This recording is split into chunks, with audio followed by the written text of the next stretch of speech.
A number of you have passed to me this piece from Dear Abby this week. Probably a number of you also saw it. This isn't funny, but it's interesting, and it's promotion. Dear Abby, I was raised in the Christian faith by my pastor parents. As I reached my early teens, I realized that those beliefs didn't really fit in, and I gradually stopped attending church. I stayed away all through college. My time away only solidified that in terms of belief, Christianity wasn't for me. After I graduated this year, I realized I missed the community and ritual of the faith and the church. There are a number of churches in my area, but I feel guilty attending one when I don't believe in the same things as the other members. My family always taught me to be considerate of the beliefs of the people around me. I'd still like to attend church. Have you any suggestions for what might be a good course of action? Should I go to church or stay home? And it's signed Unorthodox in Ohio.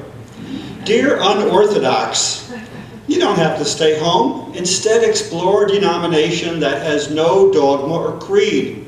One in particular, Unitarian Universalism, has been mentioned before in this column. Unitarian Universalists believe in the dignity and worth of every human being and encourage and support others in following their personal spiritual paths. Now, I also got a number of jocular material from people here, and I'm going to share some of that with you. Two boys were walking home from Sunday school after hearing a strong preaching on the devil. One said to the other, "What do you think about all this Satan stuff?" The other boy replied, "Well, you know how Santa Claus turned out. It's probably just your dad."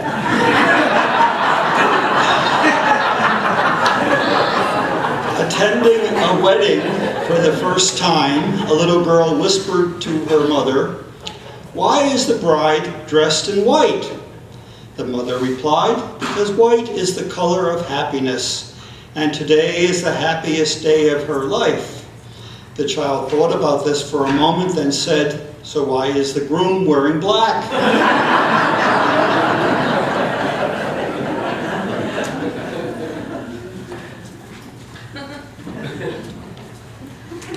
I also got from one of you a number of Unitarian jokes. What is a Unitarian Universalist? Someone who believes in life before death. Someone who faces all questions with an open mouth. A UU is told, "I hear you did not deny the divinity of Christ." "That's not true," said the UU. "We don't deny the divinity of anyone." Why did the UU cross the road? To support the chicken in its search for its own path. UU bumper stickers. Honk if you're not sure. The answer is to question. Some Unitarian Universalists think that life after death is one big annual congregational meeting. But they are not sure whether the meeting is in heaven or in hell. A traveler couldn't find the local Unitarian Universalist church. After looking in the center of town, in the suburbs, and out in the surrounding countryside, the traveler asked a farmer, "Am I too far out for the UU church?" The farmer's reply, "Nobody is too far out for them." Famous Universalist minister Hosea Ballou argued with a Methodist colleague over the issue of eternal damnation. The Methodists asserted, "If I were a Universalist and feared not the fires of hell, I could hit you over the head, steal your horse and saddle, and ride away, and I'd still go to heaven." Ballou answered, "If you were a Universalist, the idea would never occur to you." Then one more. A visitor to a Unitarian Universalist church sat through the sermon with growing incredulity at the heretical ideas being spouted. After the sermon, a UU asked the visitor, "So how did you like it?" "I can't believe half the things the minister said," sputtered the visitor in outrage. "Oh, good, then you'll fit right in."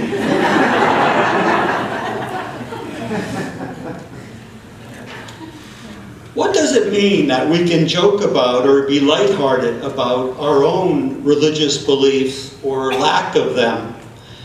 We've seen the harm, the danger of people who can't. We've also seen the harm, the danger of religious beliefs held unquestioningly. Certainty about beliefs often turns white hot toward any who do not share them, and promises ongoing white hot as the eternal reward for unbelief. We find funny in UU idiosyncrasies because for us, faith and spirituality are works in progress, paths being discovered and under continuous reconstruction and renovation. We can learn from people who believe differently, and we are eager to, so long as they, anyone, do not expect ready agreement and do not need it. We have such an allergy to certainty that those who claim it for their brand of religion only strike us in a much less serious light, for private, not public moments. Where the good TV doctor might ask, "What were you thinking?" we might want to ask, "Have you tried thinking?" We don't have, and surely don't claim, a corner on that. It's a mistake, in my opinion. It has proven a sad, costly, fatal mistake to laugh at anyone else's religion in the name of free press or good humor, given the history and the present of faith dissing and trying to wipe out felt competitors, like the civil war we see in "Who dares to claim the honor of true to the prophet's legacy?" There's no funny in that, and no need to make public funny. While we find funny in our own differences of belief, we land pretty seriously and take pretty seriously the qualities of behavior that beliefs should lead to. And we need a beacon light and want to be one until we do.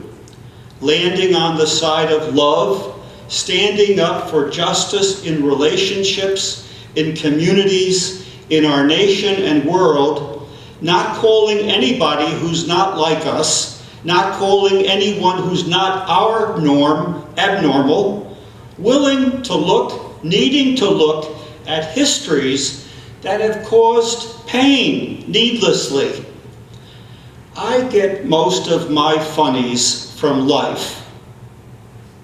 Like I've mentioned the topic for today. I was in the Toyota shop for maintenance in Fort Pierce on December 1st, 7 a.m. And I have to come up with a series of month or two topics way in advance. So I'm sitting there at 7 a.m. waiting for my car and thinking of topics for January. And after I slated 2 weeks ago to mention my dear late brother on his 75th, and last week our onslaught here of mortality issues, it dawned on me, time for comic relief. And as I'm writing the idea, I look up, and who walks in for his Toyota maintenance? Why, it's Bruce Olson, our media man. If you know Bruce, you often leave him with a big smile on your face. Isn't that true? His wife will tell you. Now, at 7 a.m., I don't really want to be seen by man or beast, maybe one beast. But this chance encounter struck me as just funny. We are all so different in what strikes us as funny. My nomination for the funniest stuff out there, other than life itself, is the repertoire of Mel Brooks films. His movie, High Anxiety, a satire on the Hitchcock mysteries, to me priceless. His movie, Blazing Saddles, ditto. The most memorable scene is probably what we would call today pure potty humor. I guess pure and potty rarely go together, but how many know the scene I'm talking about? I knew it. But in Blazing Saddles, the critique of good old American racism, also priceless. When black comic actor Cleavon Little offers himself as sheriff to an all-white southern town, and their first reaction is rejection, he responds, "You would for Randolph Scott," and they sing back that name in adoring chorus. Mel Brooks can make us laugh at our own racism and gain insight as we do. Now, amid the piercing criticism, satire of Mark Twain, there is so much good humor. He wrote, "It is the will of God that we must have critics and missionaries and congressmen and humorists, and we must bear the burden." Twain, in his autobiography, recalls being invited to an official White House dinner and being warned by his wife, Olivia, who stayed home, not to wear his winter galoshes. At the White House, he sought out the First Lady, Frances Cleveland, and got her to sign a card on which was written, "He didn't." The place of humor in our lives is huge, large. It relieves stress. It often serves to hold us back from the precipice of panic. It helps us to turn mountains into molehills, or rather, the seeming insurmountable into the manageable. It rescues us from excessive self-importance. For a long time, it has seemed to me that the only person you should ever laugh at is yourself. And if you can't imagine laughing at yourself, then I highly recommend it. I've probably said here that I start most days by looking in the mirror, and there are two choices, and the healthy one seems to be a little laughter. A friend tells me you should always start the day with a smile when you look in the mirror, because it tells you you are still here and you aren't a vampire. Healthy humor puts self into perspective. Humor does so many positive things. When shared, it connects us to each other. Between best friends, mates, lovers, it expresses the basic foundation of trust and comfort. People in relationship need to smile together more than anything else. And there is nothing more eloquent or cementing of a depth shared than two people smiling because of what they alone know and feel. That said, how and why is so much humor so often hurtful and mean-spirited? What got me into or onto the harm of humor many years ago was ethnic joking. I mentioned a couple weeks ago my older brother's love of ethnic jokes. He would start nearly every conversation with, "Have you heard the one about?" And before you could insist, "Yes, I heard that," he would be into it, and you didn't have the heart to deprive him of his glee, or the courage maybe to tell him of the harm.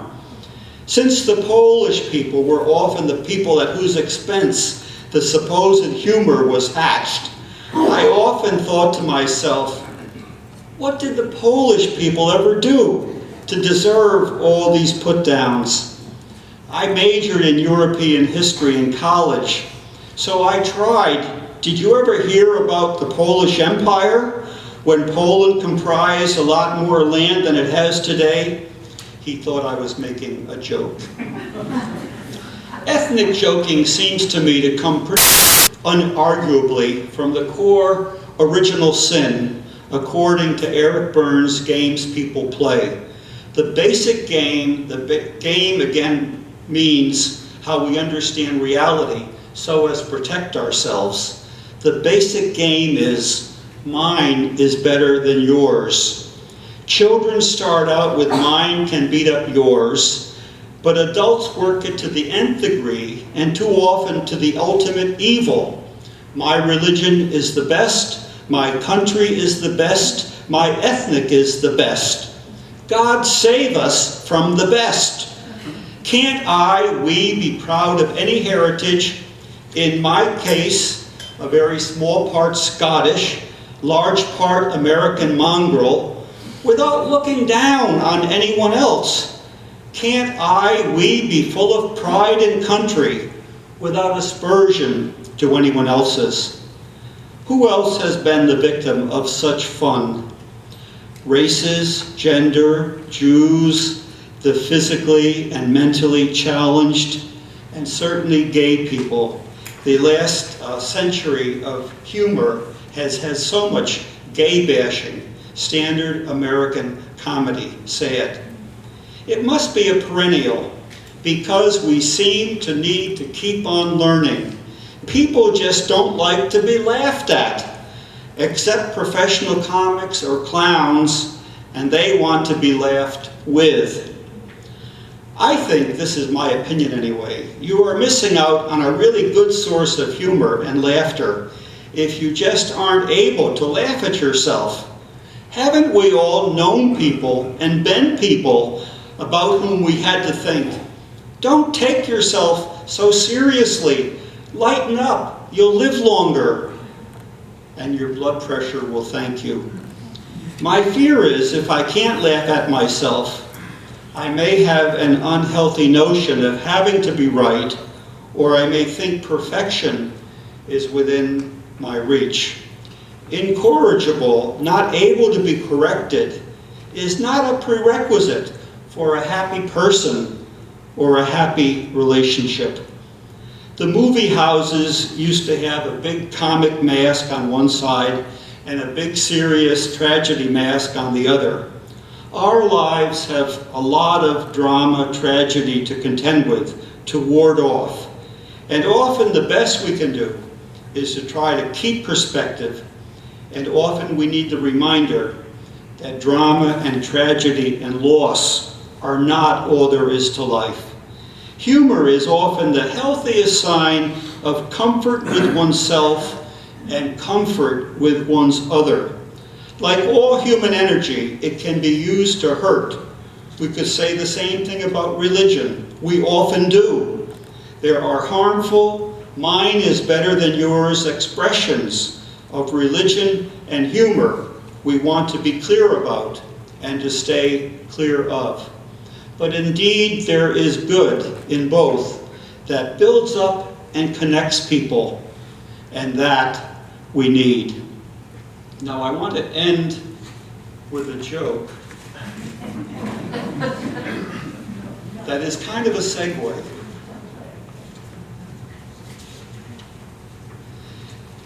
Three boys are in the schoolyard bragging about their fathers. The first boy says, "My dad scribbles a few words on a piece of paper. He calls it a poem. They give him $50. The second boy says, "That's nothing. My dad scribbles a few words on a piece of paper. He calls it a song. They give him $100. The third boy says, "I got you both beat. My dad scribbles a few words on a piece of paper. He calls it a sermon, and it takes 8 people to collect all the money."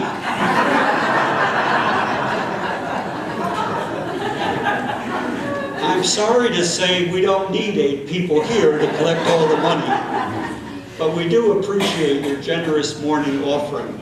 Can I call on you guys?